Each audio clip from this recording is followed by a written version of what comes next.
realizar a atividade da disciplina de Metodologia do Ensino da Educação Física. Eu me chamo Felipe Austrelino, estamos aqui com Jamerson Roberto, Ramon Andrade e Ricardo Sérgio. Nós formamos um grupo e falaremos sobre as temáticas propostas pela disciplina para essa semana, a partir da leitura dos textos base que foram disponibilizados no AVA, e agora iniciaremos essa discussão. Pode começar, Jamerson. Então, pessoal, boa tarde. Eu queria inicialmente trazer algumas reflexões a partir das leituras, que foram propostas para a gente, para essa semana 1 e 2.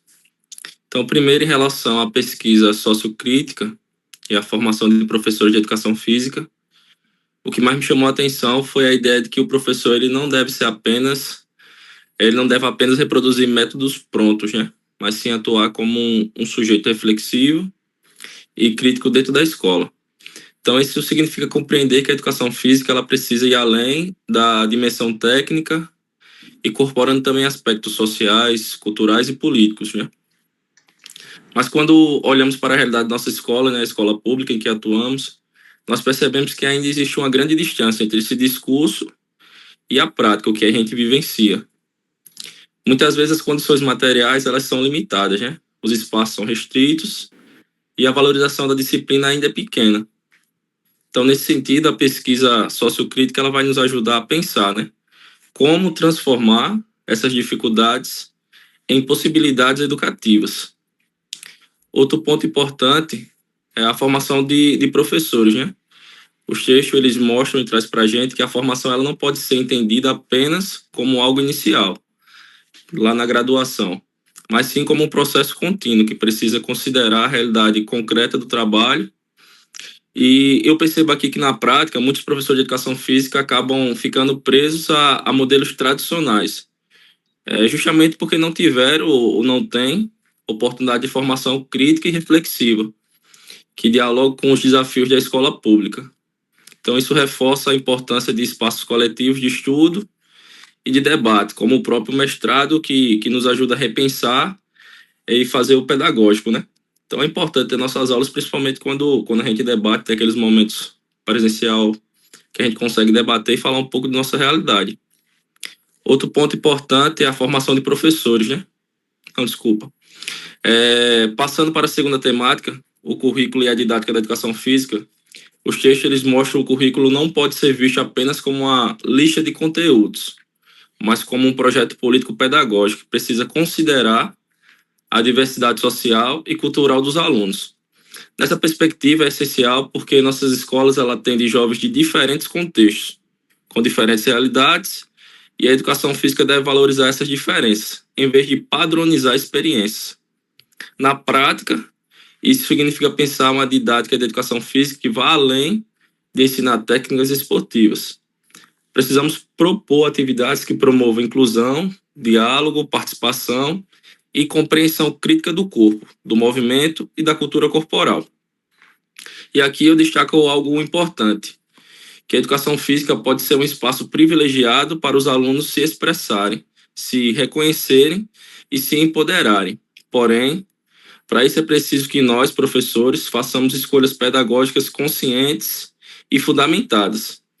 E para finalizar minha fala, eu acredito que os dois textos, os dois eixos, pesquisa sociocrítica e formação docente de um lado e currículo e didática do outro, se conectam do mesmo desafio, transformar a educação física em uma prática pedagógica que faça sentido para os alunos da escola pública, que dialogue com a sua realidade e que contribua para uma educação socialmente justa. Essa é a provocação que as leituras nos trazem e que, como professores e pesquisadores, precisamos, assim, assumir esse compromisso. Boa tarde, pessoal. Meu nome é Ramon. Eu vou dar continuidade à fala do colega Jamerson, também trabalhando as duas temáticas. Primeira temática que fala sobre a formação de professores, uma crítica que eu tenho com relação ao texto da semana é que a abordagem ela é uma abordagem, vamos dizer, muito teórica, que quando a gente tenta trazer para a prática, a gente não vê, na verdade, no próprio texto do artigo, a gente não vê tantas menções às práticas. Fica muito a abordagem relacionada à teoria, o que dificulta ao professor visualizar na prática como funcionaria trabalhar essa abordagem, principalmente na questão quando ele fala da pesquisa sociocrítica mesmo, que realmente a gente sabe que a gente tem que trazer essa questão mais reflexiva e crítica para o aluno, justamente para não trabalhar aquela questão do rola-bola, do desinvestimento pedagógico que a gente sabe que a maioria dos colegas fazem, mas na maioria dos artigos e na maioria das pesquisas, eles trazem uma abordagem muito teórica, faltando exemplos concretos de como o professor poderia trabalhar isso dessa forma. Outra coisa que eles falam também, continuando sobre a formação de professores, é da formação continuada, falando sobre a importância, mas não aprofundando. Fala de uma forma meio tangenciada, que realmente é importante, como Jamerson falou, que o professor não vai aprender só lá na formação inicial, na universidade. A gente tem que estar sempre, né, em processo contínuo de formação. Só que eles falam desse processo, mas de uma forma tangenciada, não aprofundam tanto como seria essa formação, e a gente também trazendo para a nossa prática, a gente vê que muitas vezes a formação continuada na prática são cursos repetitivos que não nos trazem, vamos dizer, abordagens novas ou abordagens com exemplos concretos, práticos, que a gente possa mudar. Então, fica uma formação continuada, mais do mesmo, mais teoria e menos prática. Sobre o currículo também, a fala de Jamerson é importantíssima, da gente entender que o currículo ali, principalmente falando de BNCC, e que seria o currículo seria um norte, mas não seria um fim em si mesmo. Ou seja, a gente tem que pegar o currículo da educação física, os esportes, as ginásticas, etc., que a gente vai trabalhar de conteúdo, mas a gente trabalhar aquilo ali de uma forma que o aluno consiga trabalhar o aluno na formação integral. E é aí que eu disse que também eu sinto falta, e senti falta nos artigos, dessa questão de eles trazerem exemplos mais práticos com relação a isso.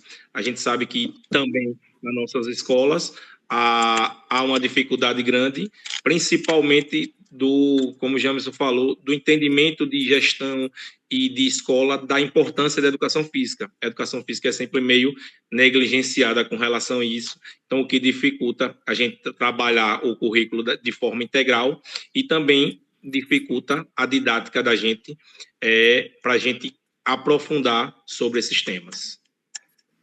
Passar a bola para Ricardo. Beleza. Bem, meu nome é Ricardo, sou professor de uma escola que é do ensino regular, né, tempo integral, certo? E concordo plenamente aí com a fala aí, tanto do professor James como do Ramon. Em minha leitura dos textos, percebo que a pesquisa sociocrítica na educação física busca transformar a prática pedagógica, mas encontra barreiras, principalmente estruturais. Na minha escola, tenho conseguido aplicar esses princípios por meio do projeto Judô, que contempla as 3 dimensões de esporte e atende à diversidade dos alunos. Isso me tem garantido respeito e apoio da gestão e dos colegas. Por outro lado, a gente sabe aí muito bem que muitas escolas ainda predominam a visão burocrática do professor só da educação física e cumprir com o seu horário, né, marcada pelo histórico, principalmente do rola-bola, né, e pela falta de incentivo real ao professor. Os textos, eles reforçam a importância de unir a teoria e prática, conhecimento disciplinar e pedagógico, algo que tento vivenciar diariamente nas minhas aulas de judô, e para mim a educação física deve ser reconhecida como fundamental para a escola, socialmente justa, capaz de promover tanto a igualdade quanto a valorização da diversidade. Pronto. Já passo a bola aí para minha fala, que foi bem curtinha. Então, vamos lá, pessoal. Vou tentar fechar aqui nossa reflexão. Os colegas já colocaram bastante do que foi visto nos textos, e aí eu queria trazer uma perspectiva das definições do que é a pesquisa sociocrítica a partir dos textos que nós analisamos. Então, a gente vê que a perspectiva sociocrítica ela é uma abordagem que ela busca analisar e também, principalmente, transformar a realidade educacional e também, nesse caso, da educação física. tanto na escola quanto na formação dos seus professores. Uma das principais diferenciações da pesquisa sociocrítica é por ela ser intencional.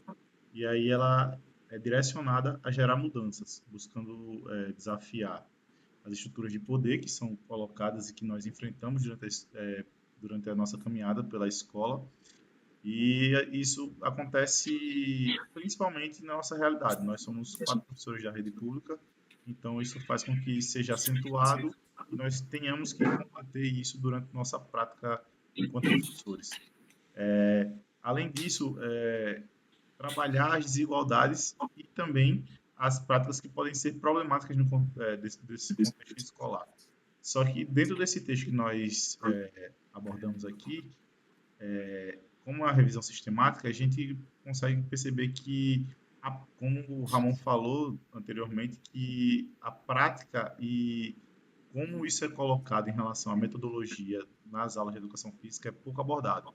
Fala-se de planejamento, fala-se de organização de currículos, fala de formação de professores, mas essa perspectiva em relação ao que é feito dentro da escola é pouco abordado.